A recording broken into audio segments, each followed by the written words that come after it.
कोई स्टॉक ऐसे खरीदते हो जैसे कि टिंडर पर स्वाइप कर रहे हो? वेल ऑब्वियसली नहीं। ये हमारी इन्वेस्टिंग फॉर बिगिनर सीरीज की फर्स्ट वीडियो और इसमें हम जानेंगे कि कंपनी का बिजनेस मॉडल क्या होता है। तो कंपनी इस 3 तरीके की होती है, B2B, B2C and B2G। B2B होता है जिसमें बिजनेस टू बिजनेस ट्रांजैक्शन होती है। बिजनेस टू बिजनेस ट्रांजैक्शन का मतलब क्या है? टाटा स्टील स्टील बना रही है, वो किसी और कंपनी को देगी और वो कोई और कंपनी एक एंड प्रोडक्ट बनाएगी।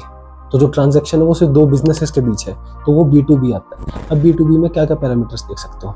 हम उनकी कौन कॉल सुन सकते हैं, हम कस्टमर स्टिकनेस देख सकते हैं, हम ये देख सकते हैं कि क्या सिर्फ उसका एक ही कस्टमर तो नहीं, कहीं क्या पता कि एक कस्टमर अगर कंपनी बंद करता है या उसको कोई नुकसान होता है तो उसके मैन्युफैक्चरर जो मेन बिजनेस है हमारा उसको भी नुकसान पहुंचेगा, या वो रॉ मटेरियल्स कहाँ सोर्स कर रहा है, या फिर कंट्रीज कैसे कैसे डिटरमाइन करे जो कंट्रीज के कन्फ्लिक्ट्स है उसके प्राइसेस को, और उसकी प्लांट कैपेसिटी क्या है। फॉर एग्जाम्पल टाटा स्टील अगर सिर्फ 10 मेट्रिक टन बना पा रही है और उसकी कैपेसिटी 100 की है तो ऑब्वियसली वो एक बहुत अच्छा बिजनेस नहीं है। और इसमें सिर्फ टाटा स्टील की बात नहीं हो रही, और भी कंपनीज की बात हो सकती है। नेक्स्ट आता है B2C। ये होता है बिजनेस टू कंज्यूमर।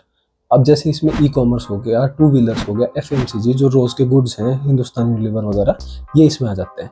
अब B2C में क्या होता है, डिस्ट्रीब्यूशन बहुत जबरदस्त होता है। जैसे वरुण बेवरेजेस है, आपको पहाड़ों में कहीं पे भी कितनी भी रिमोट लोकेशन हो, आपको मैगी, पेप्सी, आपको लेज, ये सब मिल जाते हैं। तो बहुत सारी कंपनीज की डिस्ट्रीब्यूशन बहुत अच्छी है, कस्टमर स्टिकनेस बहुत अच्छी है। फॉर एग्जाम्पल मैगी कुछ टाइम के लिए गई बट कस्टमर्स ने फिर उसको होल हार्टेडली एक्सेप्ट किया। अमूल बटर, अगर कई बार लोग ना बटर अमूल के अलावा कोई और प्रेफर ही नहीं करते, तो ये कस्टमर स्टिकनेस है। अगर कस्टमर स्टिकनेस अच्छी है, अगर प्राइसिंग पावर है किसी कंपनी की, वो भी काफ़ी गजब चीज़ है कि अगर कंपनी 1-2 रुपये बढ़ा दे फिर भी वो कस्टमर्स लूज ना करे। और नेक्स्ट हमारा आता है B2G। B2G होता है एक्सक्लूसिवली गवर्नमेंट के साथ।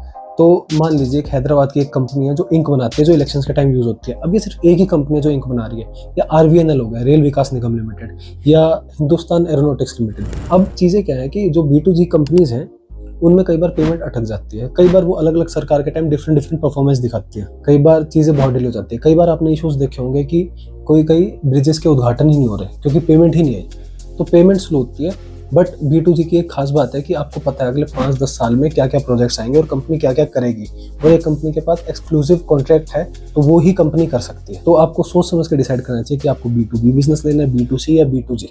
वेल एक प्रॉपर बैलेंस होना आपके पोर्टफोलियो में बहुत ज़्यादा ज़रूरी है।